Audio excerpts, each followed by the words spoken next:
त्र्यंबकेश्वर ते वारसविहीर ही ST bus महामंडळाकडून चालू करण्यात आली आहे। काही कारणास्तव ही बस 1 महिन्यापासून बंद आहे। त्यामुळे हेदुलीपाडा, नांदगाव, कोहोळी, वारसविहीर, खरवळ या गावातील नागरिकांना पायी 6 ते 7 किलोमीटर वेळुंजे फाटा येथे यावं लागते। त्यामुळे या गावातील प्रवाशांचे मोठे हाल होत आहेत। या गावातील नागरिकांची गैरसोय होऊ नये म्हणून त्र्यंबकेश्वर ते वारसविहीर ही एसटी बस चालू करण्यात यावी, नाहीतर अखिल भारतीय आदिवासी विकास परिषदेचे नाशिक जिल्हा युवा अध्यक्ष जयवंत हागोटे तसेच रामदास शीद यांनी निवेदन दिलंय। 2 दिवसात बस चालू झाली नाही तर त्र्यंबकेश्वर एसटी महामंडळ कार्यालयासमोर आंदोलन करण्यात येईल असा इशारा संघटनेकडून देण्यात आलाय।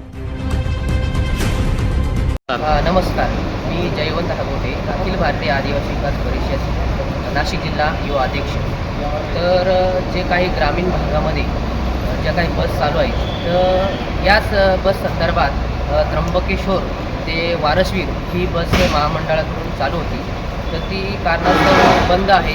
त्यामुळे प्रवाशांचे मोठ्या प्रमाणात हाल होत आहेत आणि ते पायी 7 ते 8 किलोमीटर त्यांना वेळुंजा फाट्यावरती यावं लागते। त्यामुळे एस टी महामंडळाकडून जी काही वारसविहीर बस चालू होती ती त्यांनी तात्काळ चालू करण्यात यावी, नाहीतर अखिल भारतीय आदिवासी विकास परिषदेकडून 2 दिवसात तीव्र आंदोलन या त्र्यंबकेश्वर कार्यालयावरती करण्यात येणार आहे। आज आपण त्र्यंबकेश्वर एस टी महामंडळ बसस्थानक येथे आहे आणि जे काही त्र्यंबक ते वारसविहीर बस जी चालू होती ती कारणास्तव बंद असल्यामुळे प्रवाशांचे मोठ्या प्रमाणात हाल होतात।